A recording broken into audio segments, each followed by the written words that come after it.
"Mister, please buy my house."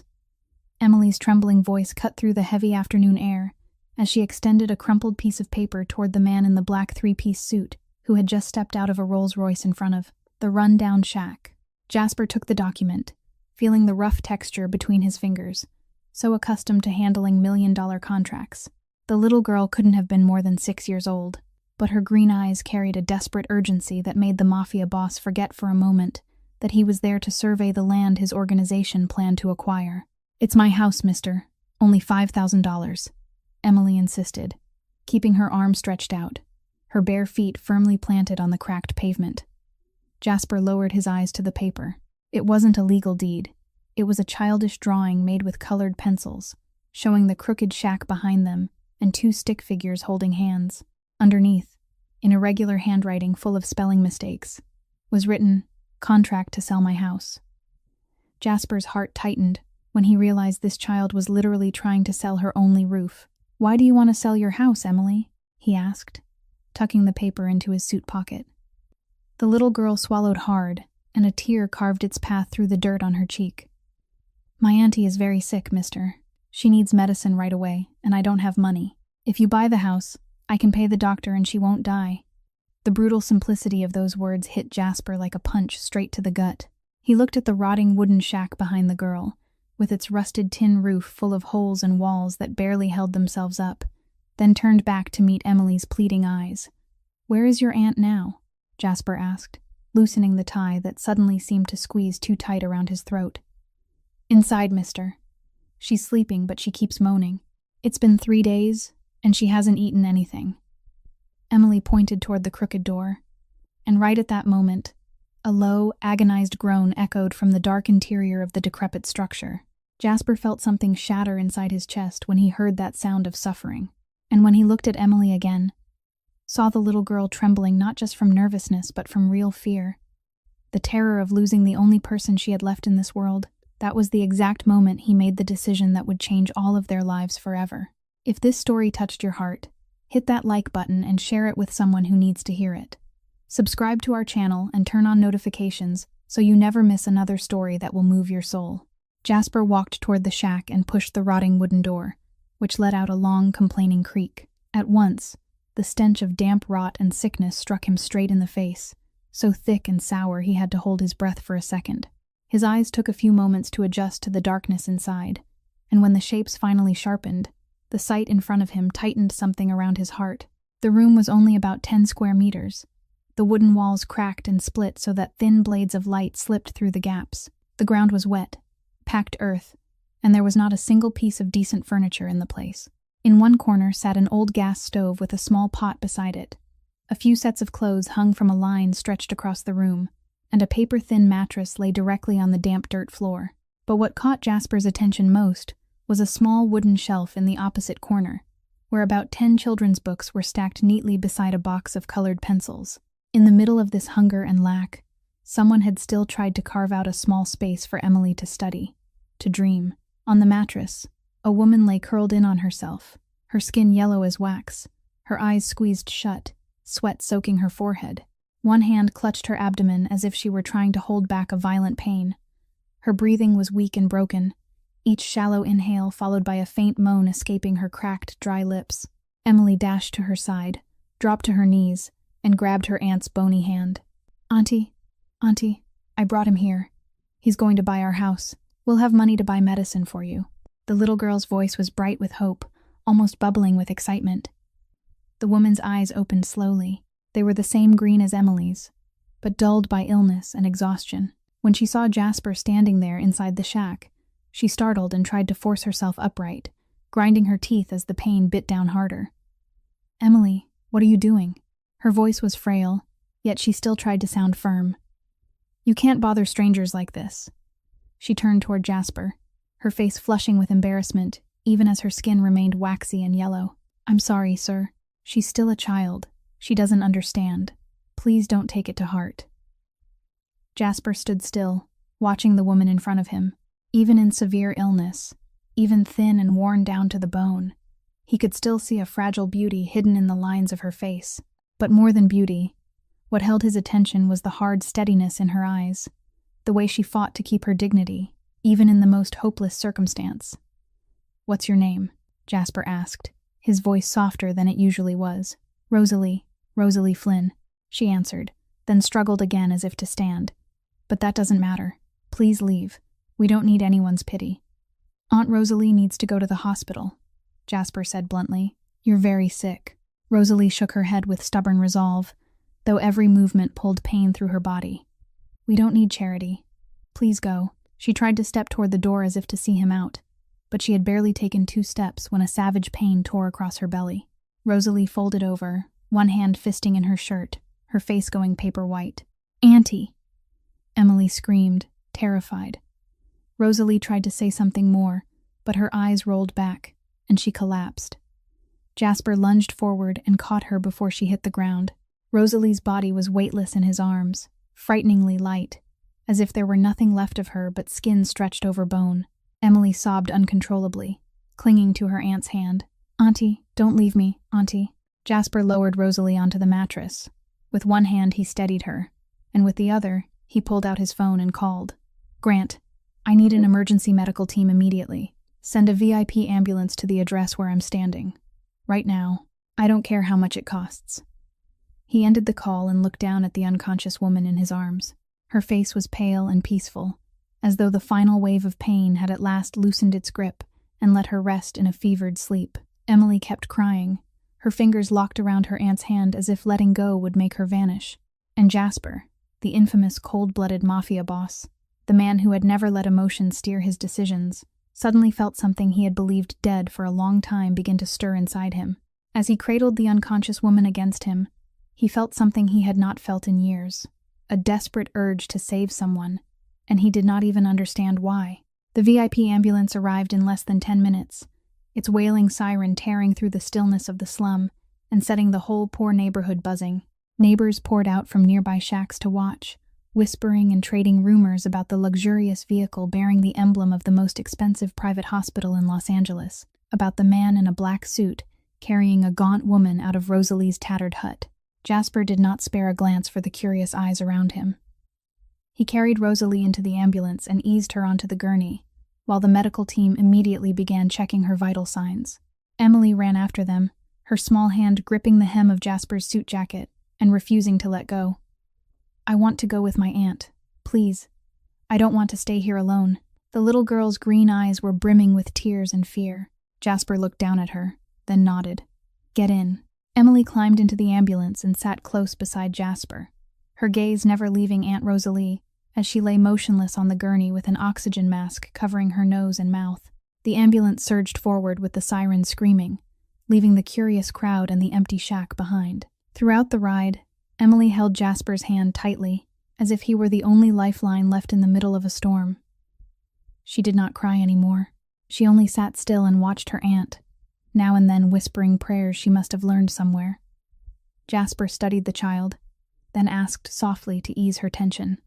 "Emily, tell me about Aunt Rosalie. Have you two been living together a long time?" Emily looked up, her eyes still swollen and red.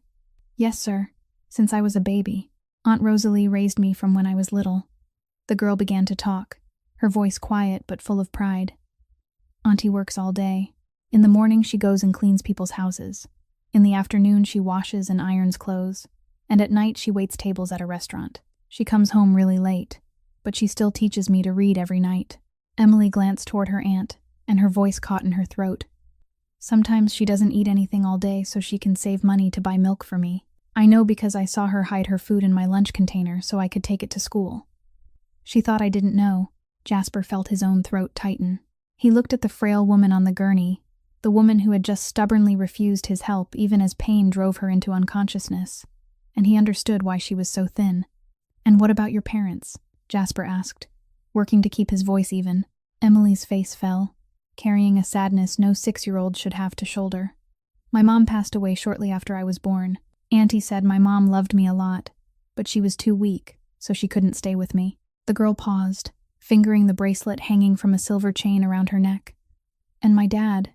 Auntie said my dad loved my mom a lot, but he went away too.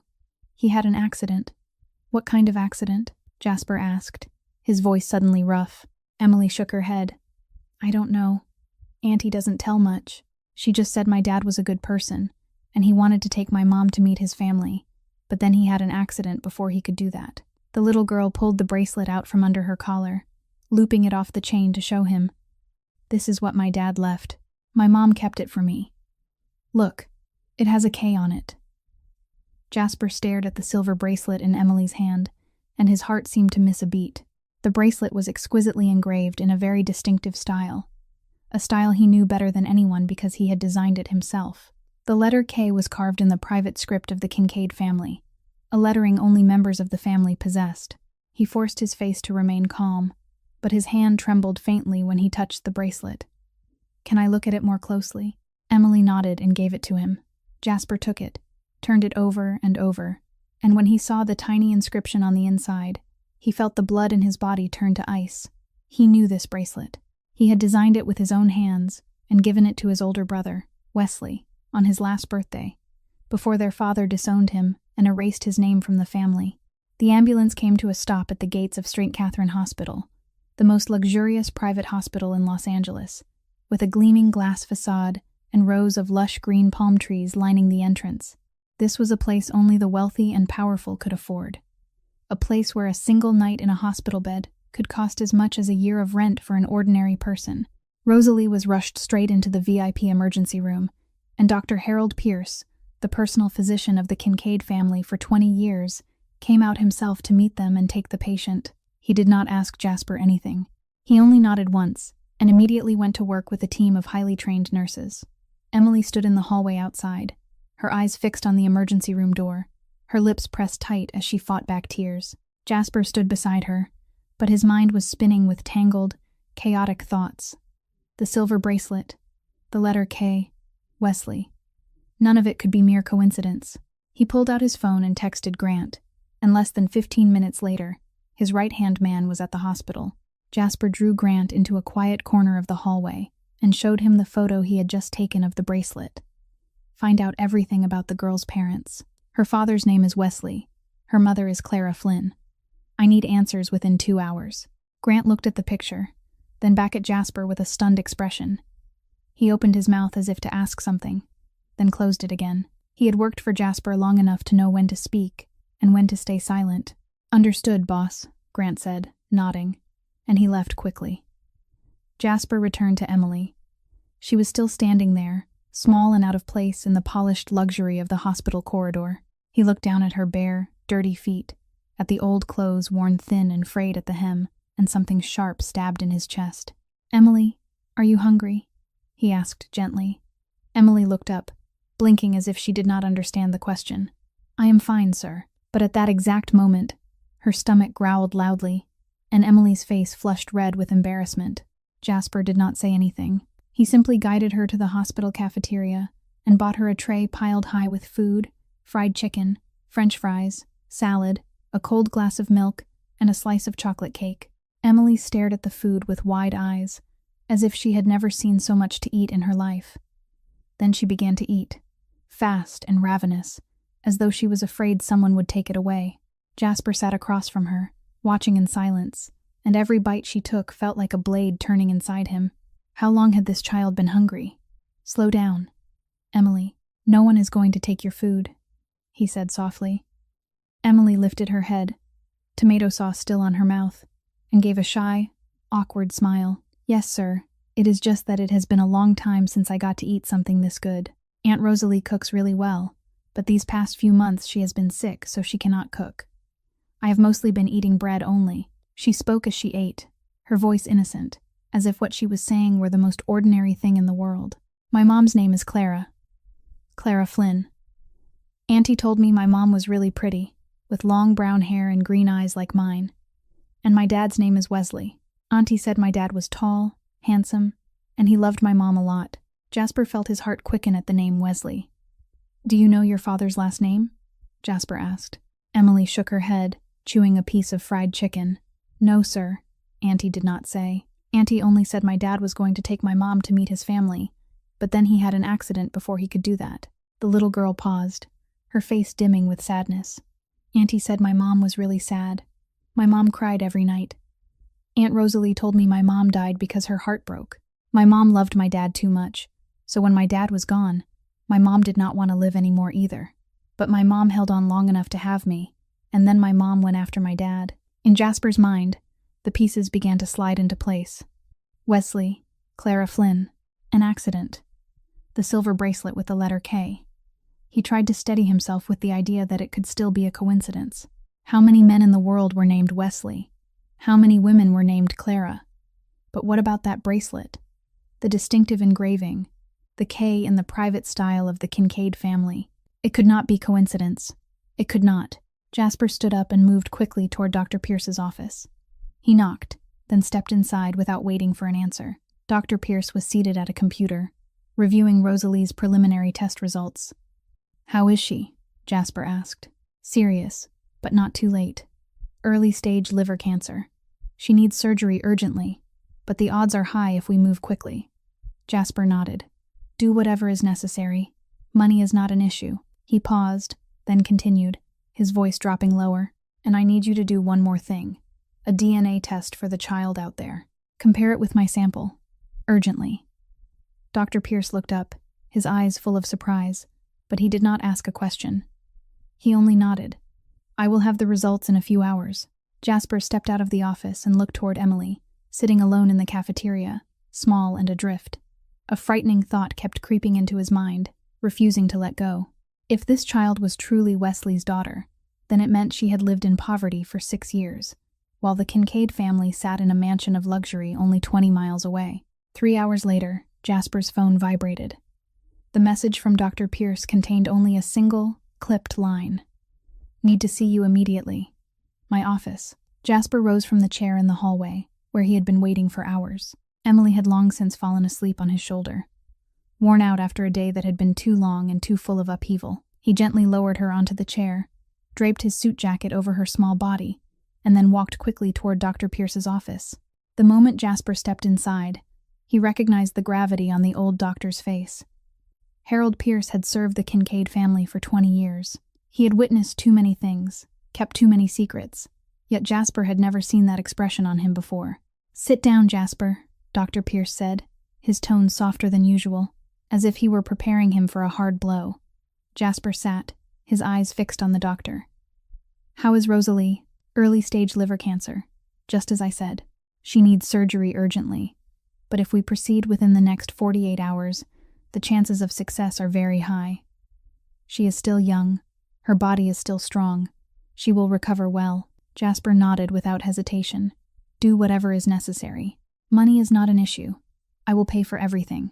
Dr. Pierce nodded, but he did not get up.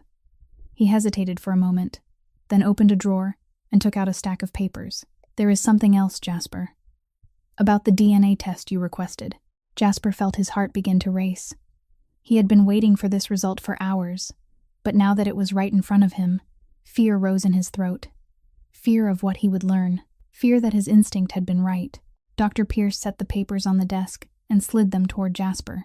"The results show that the girl Emily shares 25% of her genetic markers with you, confirming her as your biological niece and the daughter of your late brother, Wesley." Jasper took the report, his hands trembling. The numbers and medical terms swam before his eyes, but he did not need to understand all of it. He only needed to see the conclusion at the bottom of the page. Relationship.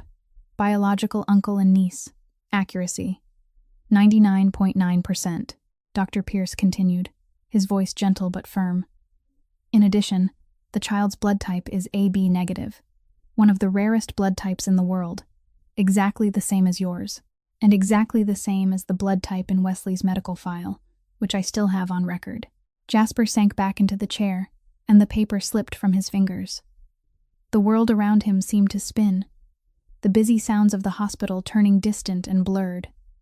Wesley had a daughter, his brother, the one their father had cast out, the one who had died in poverty and loneliness, the one the Kincaid family had tried to erase as though he had never existed, had a daughter, and that child had been living in the slums for 6 years. "The child's father is your brother, Mr. Kincaid," Dr. Pierce said, as if to confirm it once more. "There is no doubt." Jasper stood up so suddenly the chair scraped the floor. He strode to the wall and drove his fist into it. His knuckles slammed into the hard surface, pain flaring sharp and bright. but the physical ache was nothing compared to what was tearing through his heart. 6 years, he whispered, his voice strangled. My niece has been out there for 6 years. Hungry. Poor. And I never even knew. Dr. Pierce stayed silent, giving Jasper room to face what was rising in him. He had seen Jasper Kincaid in countless situations, had watched him give orders with ice in his veins, had watched him face enemies without a tremor. But he had never seen this man in such pain. Jasper left the office, his steps heavy as if he were carrying 1,000 pounds of stone. He walked down the corridor and stopped in front of the glass door to Rosalie's room. Inside, Emily was sitting on a tall chair, her small hand clasped tightly around her aunt's hand as Rosalie lay in a coma. The child's lips were moving, murmuring something under her breath. Jasper leaned closer to the narrow gap by the door, and he heard her voice, soft and pleading, as she prayed, Dear God, please do not take Aunt Rosalie away. She is all I have left. If she goes, who will I live with? I promise I will be good. I will not ask for good food anymore. I will not bother her anymore. Please let her stay with me. Jasper felt tears spill over, for the first time in many years. He stood there, staring at his niece through the glass, the child he had never known existed, the child who had grown up without a father, without grandparents, without a single person from the Kincaid family at her side. And the fault was not only his father's, the fault was his too. He had stayed silent when Wesley was disowned. He had not searched for him after he left. He had let his brother die in loneliness and poverty. Jasper lifted his hand and pressed it to the glass, watching Emily slump forward against the bed rail, her small shoulders shaking with quiet sobs. Wesley, he whispered into the empty corridor, his voice broken and raw. You have a daughter, and I swear, on everything I have, I will never let her suffer another day. Grant returned to the hospital after night had fully fallen, a thick file folder in his hand. He found Jasper sitting alone in the VIP waiting room, his eyes hollow, fixed on nothing. Boss, I have all the information you asked for. Grant set the heavy file on the table in front of Jasper. Everything matches. Wesley Kincaid and Clara Flynn. They lived together in a small apartment on the outskirts of Los Angeles. Wesley worked as a factory laborer, night shift. Clara waited tables at a small restaurant. 1 year after he was disowned, Wesley died in a car accident on his way to work. Clara was 7 months pregnant at the time. Jasper took the file and turned each page slowly. A photograph of Wesley and Clara on the day of their simple courthouse wedding. Emily's birth certificate, with the line that read, Father, Wesley Kincaid. Mother, Clara Flynn. Wesley's death certificate. Clara's death certificate, only 2 months after Emily was born. And memories from 7 years ago came rushing back like a flood he could not hold back. Jasper remembered that fateful evening at the Kincaid estate. Wesley had been 32 then, handsome, gentle, and wildly in love. He brought Clara home to meet the family with a radiant smile and eyes full of hope. Clara wore the nicest dress she owned, her long brown hair brushed neatly, her green eyes soft yet anxious. She was a poor waitress, and she knew she was stepping into a world that was not meant for her. Dinner began in a tense silence. Walter Kincaid sat at the head of the table, his cold eyes sweeping over Clara as if she were a stain on the expensive oak dining table.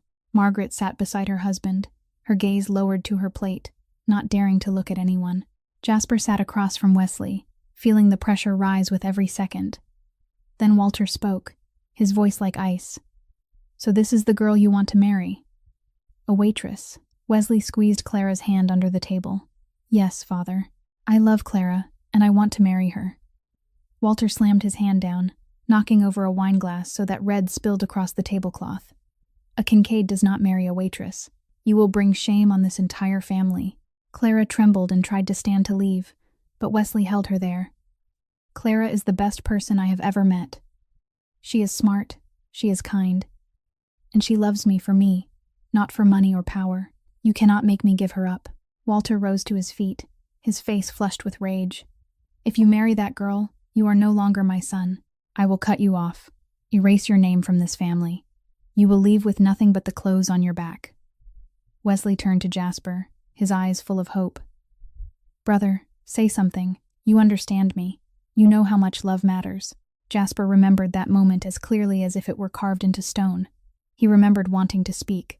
He wanted to stand up, to defend his brother, to tell their father he was wrong, but he did not. He stayed seated, head bowed, afraid to face his father's fury. He had been 30 then, already a grown man, yet he still feared his father like a child. Wesley looked at his younger brother with disappointment that hurt more than their father's rejection. "I thought at least you would understand." That night, Wesley left with Clara, carrying nothing but the clothes on his back and the love they had for each other. And 1 year later, Jasper received the news that Wesley had died in a car accident on his way to work the night shift. Jasper had wanted to go to the funeral, to see his brother one last time, but Walter forbade it. He is no longer a Kincaid. We do not mourn traitors. Jasper closed the file and gripped it so hard his fingers turned white. He could feel his nails digging into his palm, but the physical pain was nothing next to the fire burning through his heart. He had stayed silent when Wesley needed him most. He had let his father destroy his brother's life. And now Wesley was dead, leaving behind an orphaned daughter who had lived in poverty for 6 years. Jasper stood, his eyes turning cold as steel. "My father's cruelty killed Wesley, but I let it happen. I stayed silent when I should have spoken." He looked toward Emily's room, where the little girl had fallen asleep beside her aunt. "I will not stay silent ever again." The surgery lasted more than 5 hours, and when Dr. Pierce stepped out of the operating room with a tired yet satisfied smile, Jasper knew Rosalie was going to live. She was transferred to a VIP recovery suite, the largest room in the hospital, with wide windows overlooking a cool green garden and every amenity a 5-star hotel might offer. Jasper arranged for Emily to stay at the hospital with her aunt, and he did not leave either. 2 days passed in tense waiting. Jasper barely slept, only stretching out on the sofa in the patient room, his eyes always drawn to Rosalie lying motionless on the bed. Emily spent every waking moment at her aunt's side, holding her hand, telling her all kinds of stories even though she knew her aunt could not hear. Then, on the morning of the 3rd day, Rosalie opened her eyes. She blinked a few times, her green eyes clouded by anesthesia and exhaustion. The soft light from the window made her squint, and as her vision slowly cleared, she looked around the room in confusion. The ceiling was high, the walls painted a pale cream, the bed plush with crisp white sheets. Modern medical machines blinked beside her, and a large vase of fresh flowers sat on the table near the window. This was not her damp shack. This was not where she belonged. "Auntie, you're awake." Emily's voice rang out, bright with joy. The little girl climbed onto the bed and threw her arms around Rosalie, sobbing hard. "Auntie, are you okay? I was so scared I thought you were going to leave me like my mom." "Don't leave me, Auntie, please." Rosalie held her niece tightly, the pain in her incision making her wince, but she did not let go. "I'm okay, Emily. I'm not going anywhere." She kissed the girl's forehead, then lifted her head and looked around again, caution slowly tightening her features. "Where are we? Why am I here?" The door opened, and Jasper walked in. He was still wearing the black suit from the first time they met, but now the jacket was wrinkled, his tie loosened, and deep shadows rimmed his gray eyes as though he had not slept in days. A cup of coffee was in his hand, but he set it down the moment he saw Rosalie awake. "You're awake," he said softly. But Rosalie did not feel reassured at all. She immediately pulled Emily closer, as if shielding her from a stranger. Who are you? What do you want from us?" Jasper did not look surprised by her defensiveness. He dragged a chair closer to the bed and sat, keeping just enough distance not to alarm her further. "My name is Jasper Kincaid. You are at St. Catherine Hospital. You had surgery to remove a liver tumor. The operation was successful, and you will make a full recovery." Rosalie stared at him, then glanced around the luxurious room again. "A private hospital. Surgery. I don't have money for this. I don't even have health insurance." "I paid for everything," Jasper said evenly. Rosalie's eyes widened, then narrowed with suspicion. "Why? You don't even know me. Why would you do this?" She tried to sit up, despite the pain along her incision. "I don't take handouts from strangers, especially not from men who drive Rolls Royces and have personal doctors." Jasper's expression remained calm. "I'm not asking you to repay anything."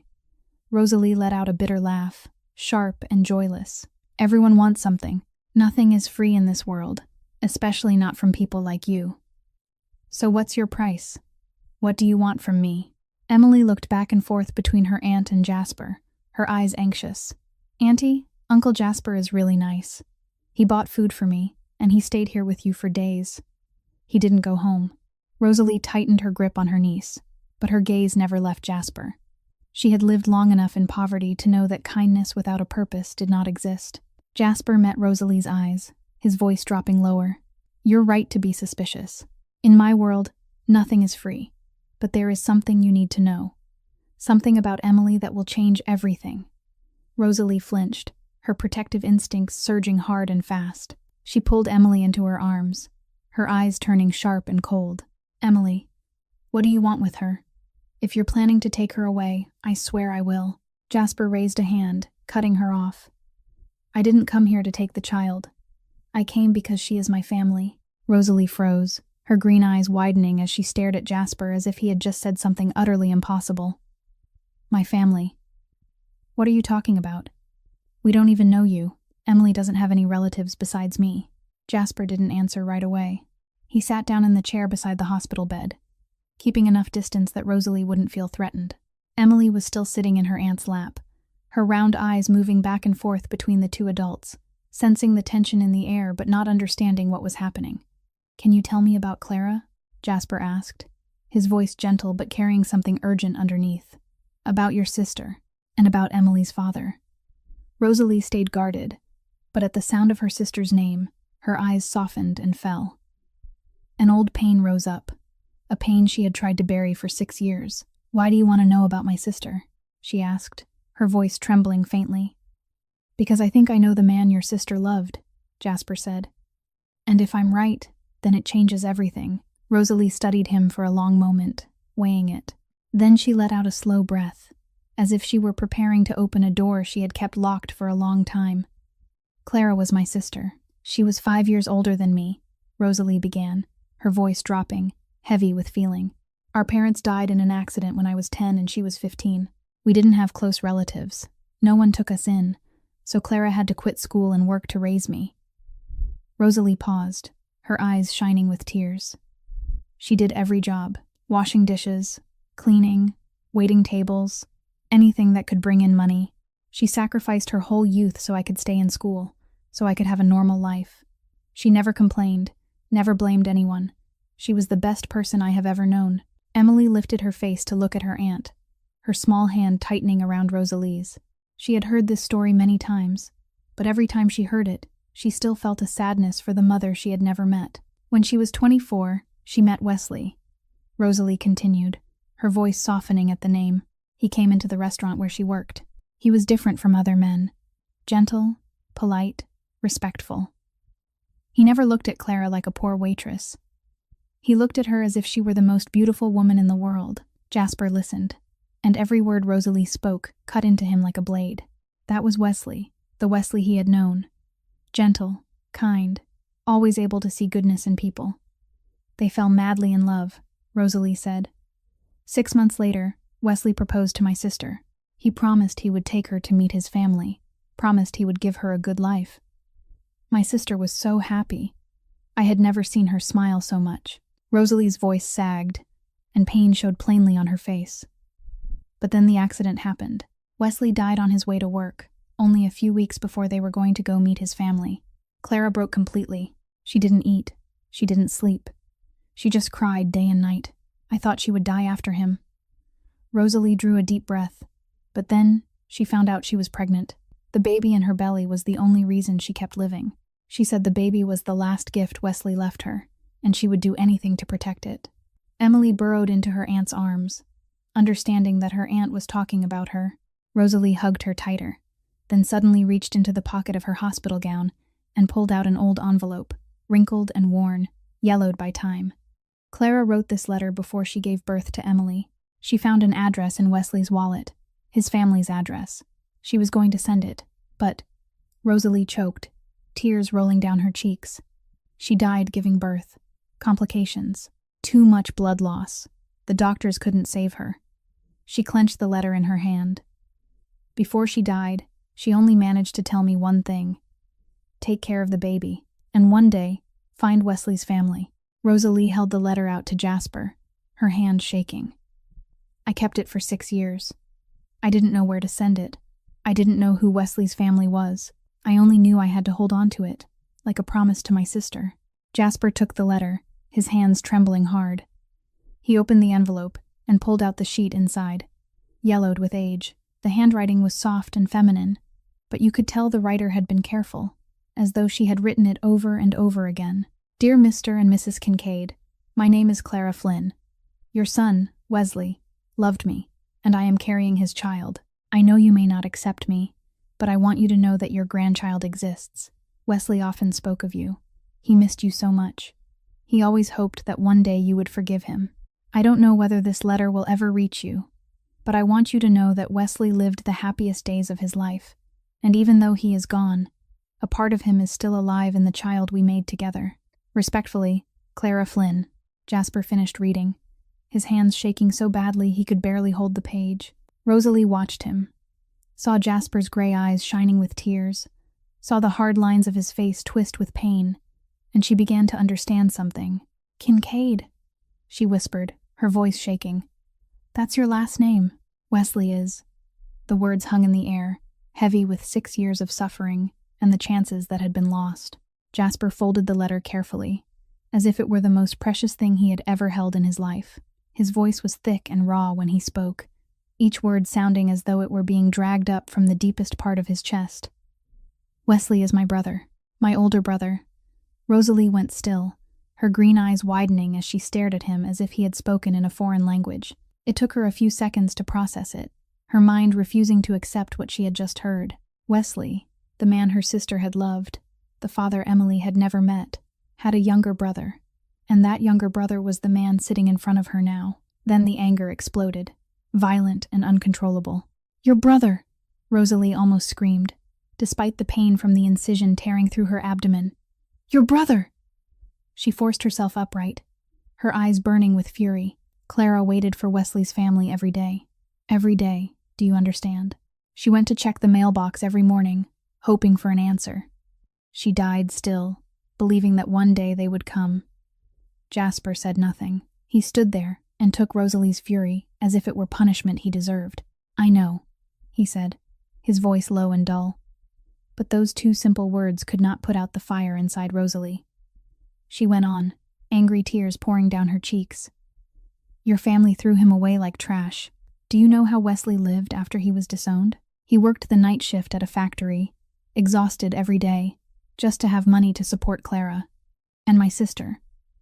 My sister worked 3 jobs at once while she was pregnant. She stood waiting tables until her belly was so big she couldn't hide it anymore. Rosalie choked, the painful memories rushing back. And you, where were you? 6 years. Where were you when I had to beg for every dollar to buy milk for Emily? Where were you when I worked myself to collapse to raise her? When I had to go hungry so that little girl could eat? And now you show up, 6 years later, playing the savior. Jasper remained still, taking every accusation without a single word of defense. He knew she had every right to be furious. He knew everything she said was true. Everything you've said is right, he whispered, his voice sinking into something like prayer. My family's cruelty destroyed Wesley, and my silence made me an accomplice. Rosalie cried, the tears no longer anger now, only pure pain. Clara loved him with her last breath. She deserved to know who her husband's family was. She deserved more than dying alone in a public hospital, with no one beside her except a 21-year-old sister who didn't know what to do. Jasper looked at Rosalie, at the tears sliding down her cheeks, at the pain she had carried for 6 years. Then he did something he had never done in front of anyone. He dropped to his knees beside the hospital bed, his head bowed low, his shoulders slumping. Rosalie went rigid at the sight of this powerful, cold man, a man anyone could tell was not ordinary, kneeling in front of her. I can't change the past, Jasper said, his voice breaking. I can't bring Wesley or Clara back. I can't erase the 6 years of suffering you and Emily have endured. But I'm begging you, give me a chance to make it right. Give me a chance to make it up to Emily. She deserves the life Wesley wanted for her. The room fell into silence, broken only by the steady beep of the heart monitor and the breathing of 2 adults struggling to hold back what they felt. Then a small voice rose from the corner of the room. Why is everyone crying? Did I do something wrong? Emily stood in the bathroom doorway, her green eyes wide with worry. She had woken up from the noise and now stared at the 2 adults with fear on her face. Rosalie hurriedly wiped her tears and opened her arms. No, sweetheart, you didn't do anything wrong. Come here with Auntie. Emily ran over and climbed onto the bed, hugging her aunt tightly. She looked up at Jasper, still kneeling by the bed, then reached out her small hand and touched his shoulder. You don't cry either. Aunt Rosalie says after you cry, you have to smile, and then you won't be sad anymore. Jasper lifted his head and met Emily's clear green eyes. Clara's eyes. The eyes Wesley had loved. Uncle. Emily tilted her head, her expression full of innocent curiosity. If my dad is your brother, then you're my real uncle, right? Jasper looked into those green eyes, Clara's eyes, and felt his heart shatter into pieces. Yes, sweetheart. I'm your Uncle Jasper, and I'm sorry it took me so long to find you. A week passed in the hospital, and Rosalie recovered faster than expected. Dr. Pierce said it was because she was young and had a strong will, but Rosalie knew the real reason was Emily. She could not lie still when her niece needed her. On the day Rosalie was discharged, Jasper arrived early. He wore a gray suit and looked less tense than he had in those first days, but his eyes still carried a serious weight as he stood at the foot of her hospital bed. I want to bring you and Emily home with me, he said plainly, without any detours. The Kincaid estate has plenty of room for both of you. There is staff, and there is a doctor on call. You need a few months to recover completely, and Emily needs a stable place. Rosalie did not refuse right away the way Jasper expected. She fell silent, her green eyes turning to the window where Emily was running around in the hospital garden, for the first time in years able to play without worrying about the next meal. I gave her a home for 6 years, Rosalie said, her voice no longer as sharp as before, but still carrying a defensive edge. It wasn't luxurious, but it was ours. Jasper nodded, his tone gentle and sincere. I know, and you did well. You sacrificed everything to raise Emily, something not everyone can do. But now you have another choice. Keep struggling alone, or let me help. Rosalie looked back at him, weighing it. She hated having to depend on anyone, hated the feeling of owing a debt, but she could not deny the truth. Her body was weak after surgery, their shack was no longer fit to live in, and Emily deserved a better life. All right, she said after a long silence, but I have conditions. Jasper did not look surprised. He only nodded for her to continue. Emily's schooling, how she is raised, I decide. Not you, not your family. I'm the one who has raised her since she was small, and I will continue to be the one responsible for her. Rosalie held Jasper's gaze, her voice firm. And the moment I feel something is not right, we will leave. No questions, no explanations. Jasper did not hesitate. Agreed. Emily ran into the room right then, her cheeks flushed from playing. Auntie, where are we going now? Rosalie smiled at her. We are going to stay at Uncle Jasper's house for a while, sweetheart. Emily's eyes went wide as marbles. Uncle Jasper's house. Is it a castle, Uncle? Do you have a real castle? Jasper let out a soft laugh, a rare sound Rosalie had never seen on his cold face. Not exactly a castle, but you will like it. A Rolls-Royce took them from the hospital, carrying them through the crowded streets of Los Angeles and into an exclusive neighborhood of estate homes on the outskirts. When the car stopped in front of the gates of the Kincaid estate, Emily nearly bounced out of her seat. Auntie, that is a real castle, she shouted, her eyes blazing with wonder. Rosalie looked out through the window, and she had to admit she was just as overwhelmed. The mansion stretched before her like a small palace, with white stone columns, tall glass windows, a sprawling garden with a fountain at its center, and rows of lush palm trees lining the drive. This was an entirely different world, a world Rosalie had never imagined she would step into. She got out of the car and tried to keep her composure, even as her heart hammered out of rhythm. Grant, Jasper's right-hand man, was already waiting with a team of neatly dressed household staff. Welcome to the Kincaid estate, he said with a friendly smile. I will show you and little Emily to your rooms. If you need anything at all, call me anytime. Emily gripped Rosalie's hand tightly, her eyes darting everywhere, as if she could not decide what to look at first. The room prepared for them was as large as their entire old shack, with a king-size bed, a large wardrobe, a private bathroom, and a balcony overlooking the garden. Emily jumped onto the bed, rolled back and forth, and giggled. Auntie, the bed is so soft. I have never slept on a bed this soft before. Rosalie sat down on the edge of the bed, watched her niece play, and allowed herself a smile. Maybe this was not a terrible thing. Maybe this was a chance for Emily to have a better life. But on the first night in the estate, Rosalie could not sleep. Everything around her was too unfamiliar. From the bed that was too soft, to the silence that was too perfect, to the faint scent of fresh flowers drifting through the room, she decided to take a walk, hoping it would help her sleep. The mansion was quiet in the night, with only dim lights along the hallway. Rosalie passed large rooms, expensive paintings, decorative vases, and she felt like an intruder. Then she heard Jasper's voice coming from a room at the end of the hall, the door slightly open. "I don't care about the reason." His voice was ice cold, completely different from the gentle voice he used with Emily. "Handle it, or I'll find someone else who can." Rosalie stopped short, her heart beating fast. She heard a few more lines, words like consequences, no mercy, finish it completely, and she shivered. The man speaking on the phone in that room was nothing like the man who had knelt by her hospital bed and begged her. Rosalie backed away toward her room, her heart pounding hard in her chest. She had agreed to live under the roof of a man she barely knew, and now she was beginning to realize just how dangerous that man might be. 2 weeks passed at the Kincaid estate, and Rosalie and Emily slowly grew accustomed to their new life. Emily adjusted quickly, the way children do, racing through the vast gardens, getting to know the household staff, and sticking close to Jasper whenever he was home. Rosalie kept her distance from Jasper, but she was no longer as guarded as she had been in the early days after she saw how gently he treated Emily. Still, Jasper knew there was one thing he had to do, one thing he had postponed for far too long. That morning, he put on a black suit, drove his own car instead of letting a driver take him as usual, and headed for the main Kincaid family mansion where his parents lived. The old estate rose before him, massive and cold, just like Jasper's memories of it. Gray stone walls, tall narrow windows, a garden trimmed to perfection yet drained of life. This was where he had grown up, but it had never been home to him. He walked inside and moved down the long corridor lined with family portraits. His grandfather, his father, and himself as a younger man. But there was no Wesley. Not a single photograph of his older brother remained in this house. Walter Kincaid had erased every trace of his firstborn, as if he had never existed.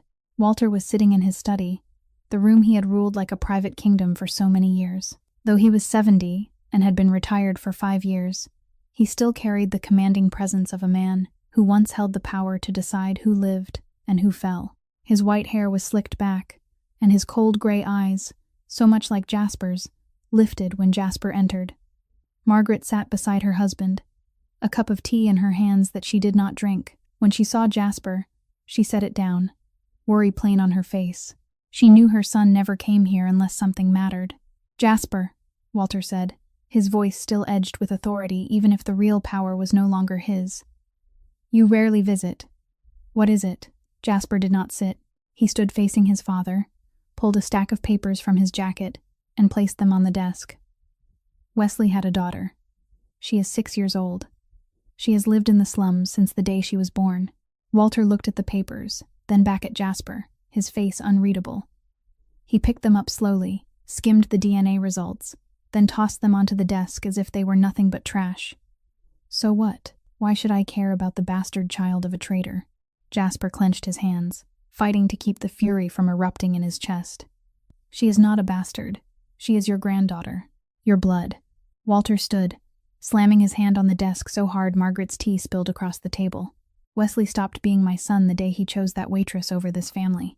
His child is nothing to me." Margaret began to cry, but she stayed silent, not daring to speak a single word. For so many years she had grown used to silence, used to letting her husband decide everything.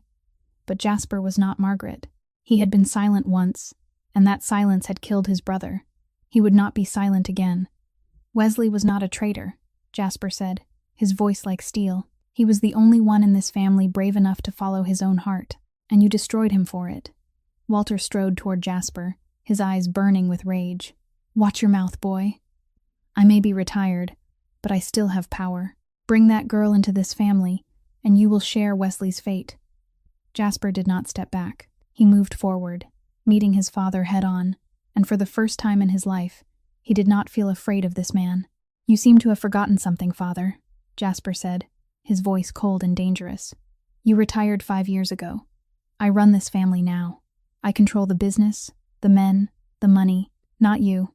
Walter went still, and for the first time in his life he saw his son look at him with that kind of gaze, the gaze of the one holding power, not the son lowering his head in obedience. "Emily is a Kincaid," Jasper continued, giving no ground. "She will have everything Wesley was denied. And if you try to stop me, you will understand why people call me ruthless." Jasper turned and walked out without looking back to see his father's reaction. He had said what needed to be said, done what needed to be done. He did not need Walter Kincaid's approval. When he reached the door, a weak voice called from behind him. "Jasper." He turned. Margaret was standing there, her face soaked with tears, her hands trembling. The child. Is she really Wesley's? Jasper looked at his mother, the woman who had stayed silent when Wesley was thrown out, who had not spoken when her son died in poverty, but he also saw the pain in her eyes. The pain of a mother who lost a child and was never allowed to mourn him. "Yes, Mother. The child is Wesley's," he answered. "She looks a lot like him." Margaret lifted a hand to her mouth, a choked sob slipping out. She cried, the tears she had held back for 6 years finally spilling free. Jasper said nothing more. He walked to his car and drove away from that cold mansion, but when he glanced into the rearview mirror, he saw Margaret standing at the window, watching him go. And in that moment, he thought he saw something in her eyes, something that looked almost like hope. A month passed at the Kincaid estate, and Emily had turned the vast, chilly house into her own private playground. She ran everywhere, from the sprawling gardens to the elegant rooms, her clear laughter echoing through hallways that had been silent for so many years. Everyone on the household staff adored her, from the old chef who always slipped her cookies, to the strict housekeeper who still couldn't help smiling whenever Emily darted past. But the place Emily loved most was Jasper's study, the room with dark wood-paneled walls, a heavy oak desk, and towering bookcases that reached all the way to the ceiling. It was his private domain, the territory of a Mafia boss, the place where he handled business, where no one dared step in without permission. But Emily either didn't know that, or if she did, she didn't care. The first time Emily broke into the study, Jasper was on a phone meeting with an important partner. He looked up, ready to bark at her. But then he saw she had climbed into his oversized leather chair, her legs swinging because they didn't reach the floor, a box of colored pencils in her hand, as she happily drew on the back of an important set of documents. "Uncle Jasper, I drew you." Emily held up the picture, proudly showing off her work. The drawing was a stick figure in a black suit with a stern face, beside a tiny little girl with blonde hair, the two of them holding hands. Jasper didn't yell. He only sighed, murmured a few apologies into the phone, and ended the call. After that, Emily coming into his study became an everyday thing. Grant, Jasper's right-hand man, could barely believe his eyes when he walked in one day and saw his boss speaking into the phone in that familiar icy tone, while Emily sat right beside him, drawing pictures and occasionally lifting one to show Jasper. And Jasper, in the middle of the call, still managed to nod and smile at his niece before turning back to a hard-edged voice for his partner. "Boss, I have worked for you for 10 years, Grant said after Emily ran off. "I have never seen you smile this much." Jasper didn't answer, but the corner of his mouth lifted faintly. In the weeks that followed, Jasper spent more and more time with Emily. He taught her to ride the small pony in the stable behind the estate, patiently holding the reins while Emily giggled on the pony's back. He taught her to play chess, even though most of the time Emily invented her own rules, and Jasper simply accepted them. He read to her every night before bed, his deep, warm voice telling fairy tales he never imagined he still remembered. Rosalie watched it all from a distance. At first, she still kept space between herself and Jasper, still wary whenever he was near Emily. But gradually, she began to see another side of him. She saw him get up in the middle of the night when Emily had a nightmare, pull the little girl into his arms, and sing softly until she fell asleep again. She saw him cancel an important meeting just because Emily wanted him to watch her perform a ballet she had made up herself. She saw him look at Emily with the same kind of gaze she had once seen in Clara's eyes when Clara looked at Wesley, the gaze of unconditional love. One evening, Rosalie couldn't sleep and decided to walk around the estate. She noticed the light still on in the study and went closer. Through the half-open door, she saw Jasper sitting alone in the dark, holding an old photograph in his hand. His face looked sad and exhausted, nothing like the cold, powerful mask he wore each day. Rosalie knocked softly on the door. I didn't mean to disturb you. Jasper lifted his head, and she saw his eyes were red-rimmed. It's fine. I'm just remembering. He held the photograph out for Rosalie to see. It showed two boys, one older, one younger, smiling brightly together. Wesley and Jasper, probably more than 20 years ago. Rosalie sat down beside him and looked at the picture. Clara had a photo of Wesley too. She looked at it every night before she went to sleep. Jasper was silent for a moment. Then he spoke, his voice low and full of regret. He was always the good one, gentle, and I became like our father, cold, ruthless, chasing power, and nothing else. Rosalie turned to look at him. But you aren't like that with Emily. Jasper looked up and met Rosalie's green eyes. Emily makes me want to be better, the way Wesley always wanted me to be. The room fell into silence, broken only by the tick of the clock and the quiet breathing of two adults. Then Rosalie placed her hand on Jasper's shoulder, a gentle gesture she never thought she would make toward this man. Clara told me Wesley always talked about his little brother, she said softly. He never blamed you, Jasper. He only missed you. Jasper bowed his head, his shoulders trembling. And for the first time since Wesley died, he allowed himself to cry. Rosalie sat beside him, her hand still on his shoulder, realizing that beneath the cold armor of a Mafia boss was a man who had carried 7 years of guilt and pain. 2 months passed, and life at the Kincaid estate slowly became peaceful, in a way Jasper had never believed he could have. Emily attended the best private school in the area. Rosalie had fully recovered, and began helping manage some of the household matters. And Jasper, for the first time in his life, felt as though he truly had a family. One morning, Jasper's phone vibrated with an unfamiliar number. He was about to ignore it, but something in his gut made him answer. Jasper. A trembling voice he knew all too well came through the line. Mom. Jasper was stunned.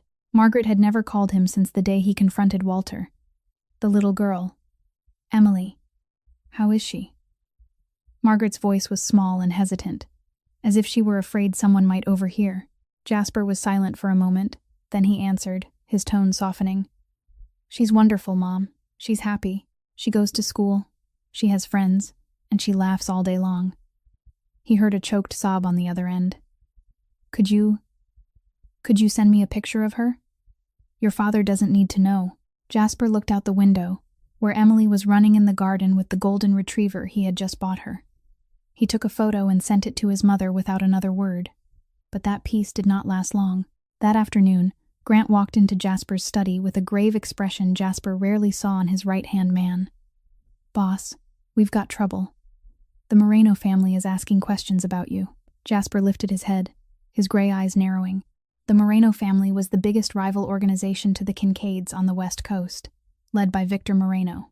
The two sides had maintained an unspoken agreement not to cross into each other's territory for years, but the relationship had always been tense, ready to ignite at any time. What do they want? Jasper asked. Grant seed a folder on the desk. They have a spy watching your movements, boss. And that spy found out you've been coming home early, spending time with a little girl. They investigated and learned how important Emily is to you. Jasper stood and walked to the window, his back to Grant. Go on. My source says Victor Moreno is making plans. He wants to use the girl as a hostage to pressure you. He thinks Emily is a weakness he can exploit. Jasper turned back, his eyes darkening like a sky before a storm. Double the security. No one gets near this estate without my approval. And find out Moreno's exact plan. Grant nodded and left quickly. Jasper stood alone in his study, his fists clenched so tightly his knuckles turned white. He would not let anyone lay a hand on his niece, but the danger came sooner than he expected. The next afternoon, Rosalie took Emily to a park near the estate, where the little girl liked to play on the swings. Rosalie sat on a stone bench, her eyes never leaving Emily, when she realized something was wrong. A black van had been parked at the far end of the lot for more than an hour, and she could see a shadow inside, angled toward them. Rosalie's heart began to race. She stood, hurried over to Emily, and took her hand. Emily, we're going home, sweetheart. But Auntie, I just started playing a little. Now, Emily. The sharpness in Rosalie's voice made Emily understand something was wrong. The little girl held her aunt's hand, and the two of them left the park quickly. Rosalie called Jasper the moment they got back to the estate and told him what she had seen.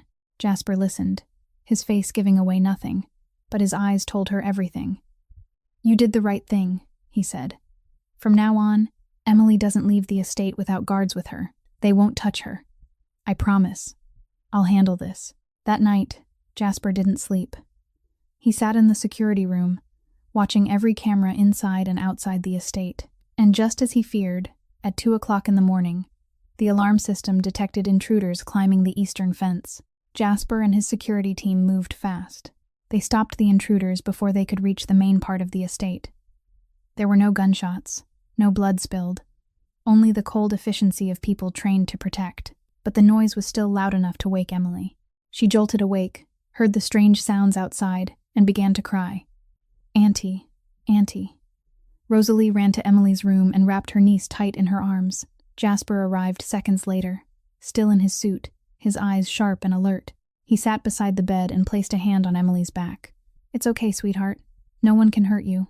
Emily clung to both her aunt and her uncle, her small body shaking with fear. "Please don't let the bad people take me," she whispered, her voice broken. "Please don't let them take me." Jasper held her tighter, and his voice turned into steel when he answered. "Over my dead body, sweetheart. Over my dead body." The next morning, Jasper called an emergency meeting in his study. Grant and the most trusted hands of the Kincaid organization were all there, every face set in grim seriousness. The air in the room felt heavy and tight, like the moment before a storm makes landfall. "What's the plan, boss?" Grant asked, going straight to it. Jasper stood at the window with his back to the others, his eyes on the garden where Emily was playing with her dog under the watchful eye of 2 guards. "Set up a meeting with Moreno. Neutral location. Tonight." Grant nodded without another question. The others immediately moved to carry out orders, and the room emptied quickly. But when Jasper turned, he saw Rosalie standing in the doorway, her face gone pale with worry. She had heard everything. "What are you going to do?" she asked, her voice shaking slightly.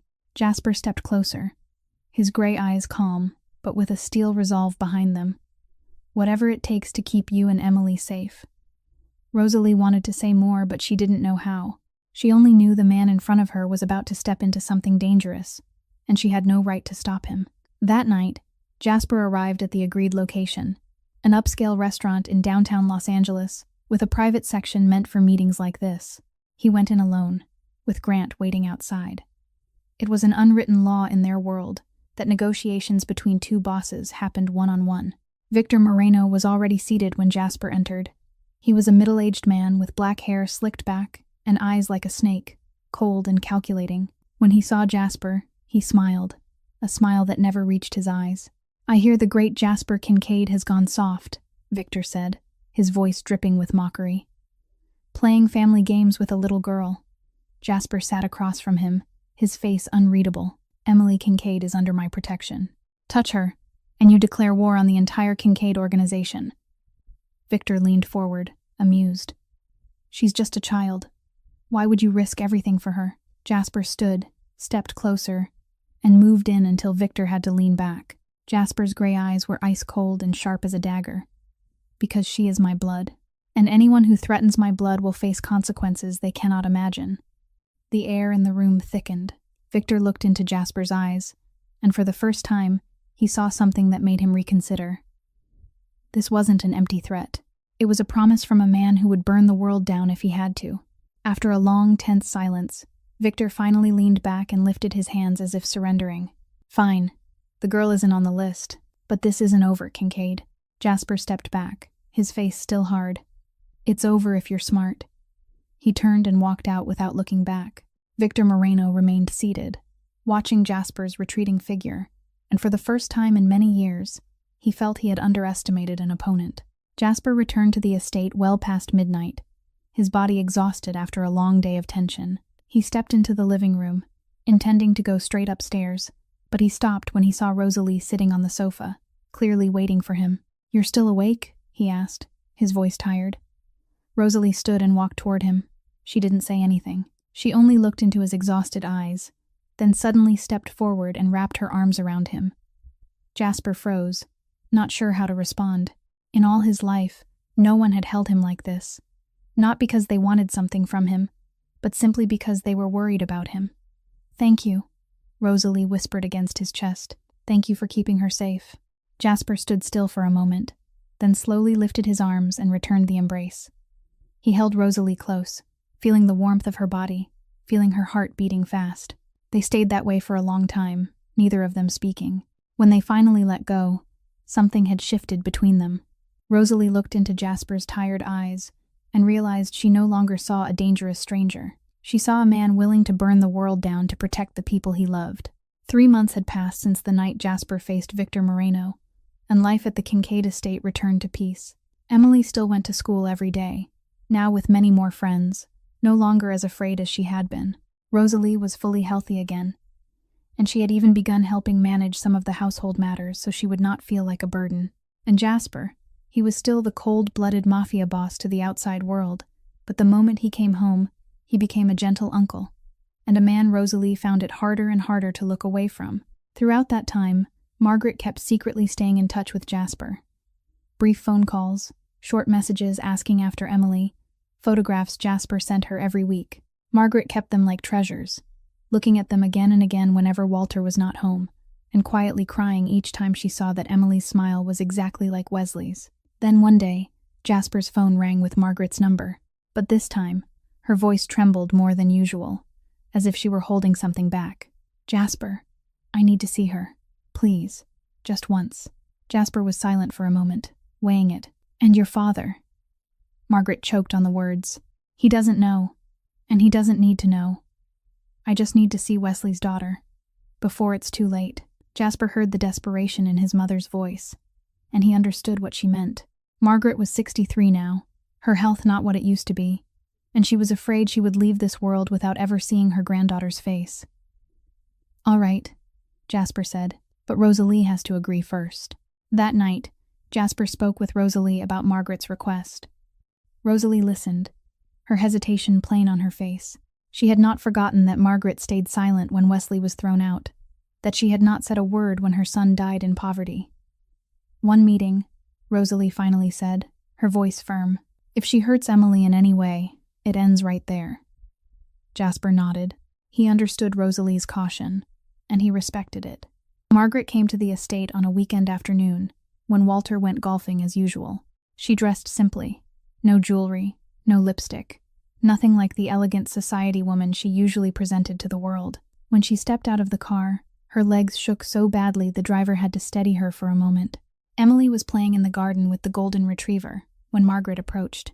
The little girl looked up and recognized the woman she had seen in the Kincaid family photo Jasper had shown her. Are you the grandma from the big house? Emily asked, not afraid, only curious. Margaret dropped to her knees sinking into the grass, tears already bright in her eyes. Emily, I'm your grandmother. I'm sorry I haven't been with you all these years. Emily tilted her head, studying her with clear green eyes. Why are you crying, Grandma? Margaret couldn't hold it in anymore. Tears spilled down her face. Because I made a terrible mistake. I hurt your father, and I will never be able to forgive myself. Emily stood still for a moment, as if she were thinking. Then she lifted her small hand and wiped the tears from Margaret's wrinkled cheek. Don't cry anymore, Grandma. My dad is in heaven now. He's looking at us. The little girl pulled a tissue from her pocket and offered it to Margaret. Aunt Rosalie says when you're sad, you should cry so your heart feels lighter, but after you cry, you have to smile again. Can you smile for me, Grandma? Margaret looked at her granddaughter, at the green eyes exactly like Clara's, at the smile exactly like Wesley's, and she couldn't bear it anymore. She pulled Emily tight into her arms and sobbed like a child. 7 years of grief, 7 years of guilt, 7 years of missing her son without daring to say it out loud. All of it poured out into the small embrace of her granddaughter. From a distance, Rosalie stood beside Jasper, watching. She was about to turn away, but then she saw Emily patting her grandmother's back, softly humming a lullaby Rosalie sang to her each night. She's carried this guilt for 7 years, Jasper said, his voice low and sad. Rosalie looked at him, then back at Margaret and Emily. Her own eyes were wet. Emily has something special. She heals people without even trying. Jasper nodded, his eyes never leaving the grandmother and granddaughter holding each other in the garden. And for the first time in many years, he saw his mother truly smile. Emily really was the last gift Wesley left to this broken family. 6 months had passed since the day Jasper met the barefoot little girl holding that scribbled house sale contract on that poor, dusty street. 6 months. Enough time to turn a cold mansion into a real home. Enough time for Emily to settle into her new life and call this place home. Enough time for Margaret to become a loving grandmother who visited her granddaughter every week without Walter ever finding out. The bond between Margaret and Emily grew closer by the day. Margaret taught her to bake, told her stories about Wesley as a boy, and for the first time in many years, she had a reason to smile. Emily called her grandma naturally, and every time Margaret heard that word, she had to fight back tears. But it wasn't only a grandmother and granddaughter relationship that was growing. Jasper realized he was thinking about Rosalie more than he should. He noticed the way she smiled, the way her green eyes lit up when she watched Emily play. He worried when she coughed a few times, immediately calling Dr. Pierce to check her even when Rosalie insisted it was only an ordinary cold. He found every excuse to be near her, asking about Emily's health, about school, about anything at all as long as he could hear Rosalie's voice. And Rosalie, she was changing too, in ways she didn't dare admit even to herself. She no longer feared Jasper the way she had in the beginning. She no longer flinched when she heard him speak on the phone in that cold voice to his men. She understood now that it was only one side of him, and the other side, the gentle and loving side, was the real man. She felt her heart race whenever he stepped into a room, felt her cheeks grow warm whenever their eyes met by accident, and she couldn't stop thinking about that embrace that night, the warm, safe hold she had never gotten from anyone before. One night, Emily came down with a mild fever. Both Jasper and Rosalie stayed awake to care for her, taking turns wiping her forehead, giving her medicine, and telling her stories until the fever broke and Emily drifted off to sleep. The room fell into silence, broken only by Emily's steady breathing and the dim glow of a rabbit-shaped nightlight. Jasper sat in the chair beside the bed, while Rosalie sat on the edge of the mattress, her hand still holding Emily's. "I used to think I knew exactly what I wanted," Rosalie said suddenly, her voice a whisper in the still night. "A simple life. Just me and Emily. Nothing else. But now—" She stopped, not knowing how to go on. Jasper turned to look at her, his gray eyes catching the soft light. "But now what?" Rosalie lowered her head and couldn't make herself look at him. "Now I'm afraid, because I'm starting to feel things I shouldn't feel. For a man I shouldn't want." Jasper's heart beat faster at those words. He stood, crossed the small space, and sat down beside Rosalie on the edge of the bed. He lifted her chin with his hand, gentle but unyielding, making her meet his eyes. "I spent my whole life building walls around myself, to keep everyone out, but you and Emily, you two have torn every one of those walls down." Rosalie shook her head, her eyes shining with tears. "Jasper, I don't belong in your world. I don't fit here." Jasper looked deep into her green eyes he had fallen in love with without even realizing it. "You are my world now. You and Emily. Nothing else matters." Then he leaned in and kissed her, a kiss that was gentle, sweet, and full of love. Rosalie froze for a second, then she closed her eyes and kissed him back. All the worries, the doubts, the fears melted away in that moment. There was only the two of them, and the feelings they had been trying to hide for months. When they pulled apart, a tiny voice spoke from the bed. They finally kissed. "I've been waiting forever for you two to kiss."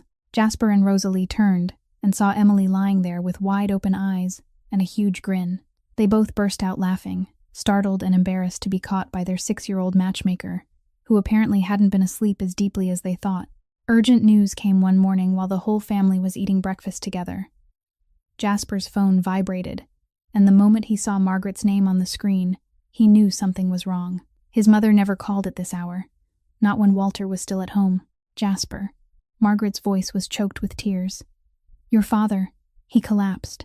The doctors say it's very serious, a stroke." Jasper pushed back from the table and stepped into the hallway to speak in private.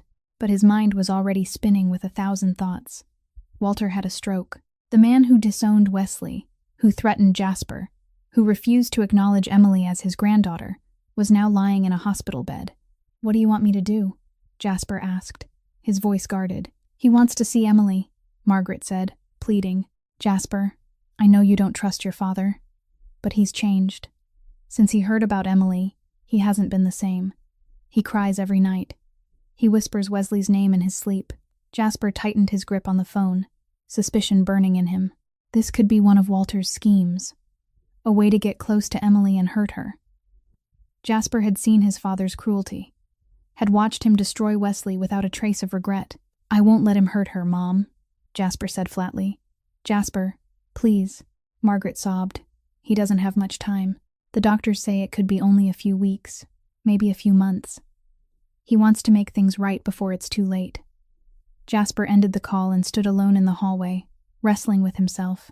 Rosalie came up beside him and placed a hand on his arm. "I heard. What are you going to do?" "I don't know," Jasper admitted. "I don't trust him." Rosalie was quiet for a moment. Then she said softly, "People change when they're facing death. Maybe he deserves one chance." Before Jasper could answer, Emily ran over, clearly having heard part of the conversation. "Uncle Jasper, is Grandpa sick? Can I go visit him? Maybe if I hug him, he'll get better." Jasper looked into his niece's clear eyes, and he couldn't refuse her. "All right, but if Grandpa says anything that makes you sad, we leave right away." Emily nodded eagerly and ran off to get a drawing she had made a few days earlier, a picture of the whole family together, with Father Wesley standing on a cloud and smiling. At the hospital, Jasper barely recognized his father. Walter lay in the bed, gaunt and pale, aged 10 years in only a few days. A breathing tube rested under his nose. The machines beeped steadily, and the eyes that had once been sharp as knives were now dull and tired. This was no longer the powerful Walter Kincaid. This was only an old man facing death. Emily stepped into the room, not afraid the way Jasper had feared she might be. She walked straight to the bedside and held up her drawing. "Grandpa, I drew this for you. It has you, and Grandma, and Uncle Jasper, and Aunt Rosalie, and me. Oh, and my dad is on the cloud too. He's smiling. See, Grandpa." Walter stared at the picture, his hand trembling as he took it. He looked at the drawing of Wesley on the cloud, looked at the smile his granddaughter had imagined for a father she had never met, and tears began to slide down his wrinkled face. "You have Wesley's smile," he whispered, his voice rough. "Exactly the same." Then he began to cry, the tears he had held back for 7 years finally breaking free. "I was a fool, a cruel, stubborn fool. I pushed my son away, and he died still thinking I hated him." Emily climbed onto the bed and sat beside her grandfather, taking his thin hand in both of hers. "Don't be sad, Grandpa. My dad is in heaven now. My dad is very happy." Walter looked at his granddaughter, at the green eyes like her mother's and the smile like her father's, and he asked in a shaking voice, "Can you forgive me? For everything?" Emily tilted her head as if thinking it through, then answered with the strange wisdom of a 6-year-old. "Aunt Rosalie says forgiving is like a hug. It makes both people feel better." Then she hugged her grandfather, her small arms looping around the neck of the man who had once been so ruthless to her father. Walter hugged her back, his shoulders shaking as he cried. Jasper stood by the door, watching something he had never believed he would see. His father was crying. For the first time in his life, he saw his father cry. Walter looked up at Jasper, his eyes full of shame and grief. "I'm sorry, son. For Wesley. For everything. I wasted so many years in anger, and now I have too little time left to fix what I broke." Jasper looked at his father, the man he had resented for 7 years, and he nodded slowly. "Then don't waste another moment." A year had passed since the day Jasper Kincaid met the barefoot little girl holding that scribbled house sale contract on a poor street in the outskirts of Los Angeles. A year, long enough to change everything. Walter recovered after the stroke, and as if by a miracle, the illness took away his rigidity and cruelty. Now, every week he came to Jasper's estate to visit Emily, teaching his granddaughter to play chess the way he once taught Wesley long ago. Emily called him Grandpa in that clear, bright voice, and every time he heard it, Walter's aged eyes lit with happiness. Margaret was happier than she had ever been. She no longer had to hide her visits with her granddaughter, no longer had to cry alone in her room. The Kincaid family, after so many years of fracture and pain, was finally mended, and it was all because of a 6-year-old girl with a forgiving heart. One spring evening, with the full moon pouring silver light over the sprawling garden of the estate, Jasper led Rosalie outside, saying he wanted her to see the roses that had just bloomed. Rosalie didn't suspect a thing. She had grown used to walking with Jasper in the garden every night. But tonight felt different. Small candles had been set along the path, flickering like fallen stars scattered across the ground. And at the end of the walkway, Beneath the old oak tree where Emily loved to play, Jasper stopped. Emily was hiding behind a nearby bush, a hand clamped over her mouth to keep from laughing out loud. She had known about this plan for days, and she'd been so excited she had nearly spilled the secret a dozen times. Jasper turned to Rosalie, and to her astonishment, he dropped to one knee, opening a red velvet box with a diamond ring glittering inside.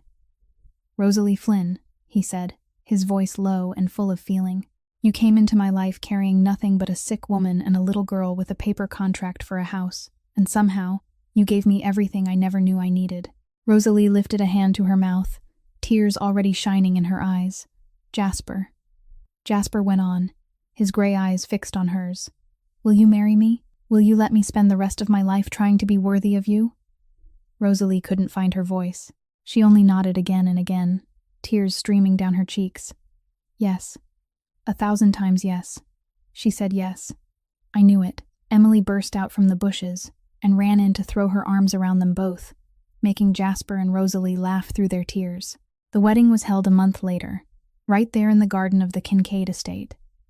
It was simple but warm, not the extravagant spectacle people might expect from the Kincaid family, but filled with love.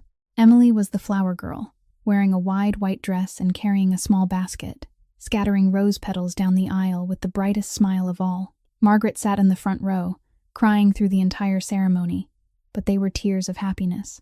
Walter sat beside his wife, his hand clasped tightly around hers, and for the first time in many years, he smiled a real smile. Grant stood beside Jasper as best man, unable to stop teasing his boss. "I never thought there would come a day when you'd go soft, boss. But this is the best thing that's ever happened to you." When Jasper slid the ring onto Rosalie's finger, he held her hand, his voice thick with emotion. "Thank you for giving me a family." Rosalie smiled through her tears and squeezed his hand. "Thank you for buying Emily's house." When Jasper kissed his bride, Emily cheered and tossed rose petals into the air. The Kincaid estate, once cold and empty, was finally filled with laughter and love. The wedding reception unfolded in warm, joyous air. Guests laughed and talked, raising their glasses to toast the bride and groom, and the garden at the Kincaid estate had never felt so alive. In the middle of the celebration, Emily suddenly tugged on Jasper's hand, her green eyes bright with excitement. "Daddy, can I talk to everyone?" Jasper looked down at her, then smiled and nodded. He lifted Emily up and set her standing on a tall chair so everyone could see her. The room gradually quieted. Every gaze turned toward the 7-year-old girl in her pure white flower girl dress. Emily took a deep breath and began to speak, her clear voice carrying across the hall. "Hello, everyone. Thank you for coming to Aunt Rosalie's and my dad's wedding." People smiled. A few soft claps sounded. "I want to tell you all a story. 1 year ago, Aunt Rosalie and I lived in a tiny little house. It was so small that when I stretched my arms out, I could touch both walls at the same time." Light laughter rippled through the crowd at her innocence. "But then Auntie got very, very sick. She couldn't get up. She couldn't eat anything. I was so scared. I was scared Auntie would go away, just like my mom." The room fell quiet.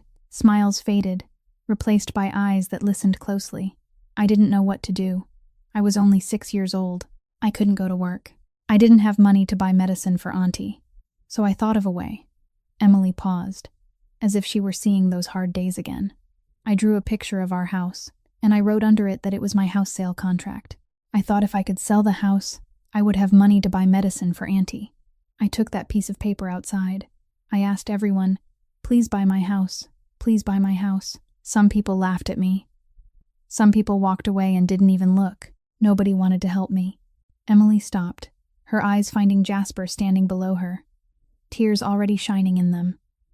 Then a man in a very nice black suit stopped his shiny car. I went up to him and said, "Sir, please buy my house." He looked at my paper. He didn't laugh.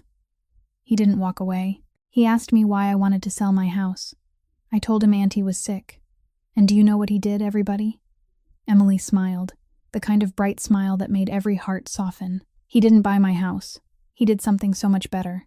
He took Auntie to the hospital. He paid all the hospital bills. He gave us a real home. And then he found out we were family, that my dad was his brother. But the most important thing is, Emily looked straight into Jasper's eyes, her voice steady and sure.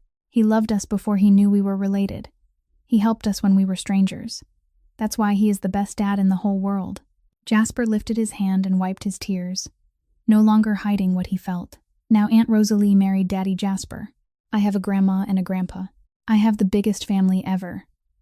Emily looked around the room, her eyes shining. So I want to tell everyone here, if you see someone who needs help, please help them. Don't walk away. Don't laugh at them. Because maybe that person is the one you have been looking for your whole life. The hall sank into silence. Then, from somewhere, applause broke out, spreading through the room like a rising tide. Many people wiped away tears. Even Walter, the man who had once been hard and cruel, now crying like a child. Jasper stepped up, lifted Emily down, and held her tight against his chest. Rosalie came to them, wrapping her arms around both of them, and in that moment, they were the happiest family in the world. Late that night, after the guests had gone home and the estate had grown quiet again, Emily fell asleep in her bedroom. Jasper sat by his daughter's bed, watching her sleep, her face peaceful and happy. Emily cracked her eyes open, her voice drowsy. "Daddy, are you still here?" Jasper smiled gently. "I will always be here, sweetheart." Emily yawned long and deep, then said, "Daddy, I still kept that contract.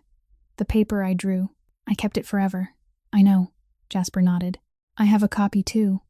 I framed it." Emily smiled, her eyes already heavy with sleep. "I don't want to sell the house anymore." "Why, sweetheart," Emily answered, her voice a whisper, but with a wisdom far beyond her years. "Because now I don't need to sell the house to save Auntie anymore. And this house is too big. It would be hard to sell it anyway." She closed her eyes, then opened them again. "And there's one more reason. I will never sell my family. Family isn't for sale." Jasper bent down and kissed his daughter's forehead, his voice thick. "That's right, sweetheart. Family is never for sale." Emily drifted back into deep sleep. Jasper stood and walked to the door. Rosalie was waiting in the hallway. She spoke softly. "Is she asleep, honey?" "Yes," Jasper said, taking his wife's hand. "She said she will never sell her family." Rosalie smiled, her eyes full of love.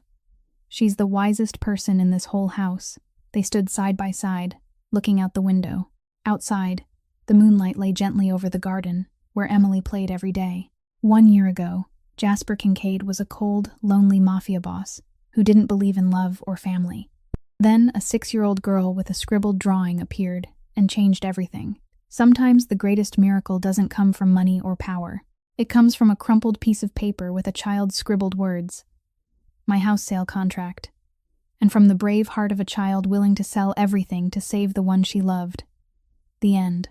This story reminds us of the most beautiful values in life, that kindness never disappears, that family is the most precious thing that cannot be bought or sold, and that sometimes helping a stranger can change our whole life. Emily taught us that love doesn't need a reason, and forgiveness has the power to heal every wound. And what about you? How did this story make you feel? Did it make you think of someone in your life? Was there a moment that touched your heart? We would love to hear what you feel deep in your heart. Please share your thoughts in the comment section below. If this story touched your heart, please press the like button, share this video with the people you love, and don't forget to subscribe to our channel and turn on notifications so you don't miss heartfelt stories every day. We sincerely thank you for staying with us until the very last minute. We wish you and your family good health, a life full of joy and peace every day. Goodbye, and we'll see you again in the next video.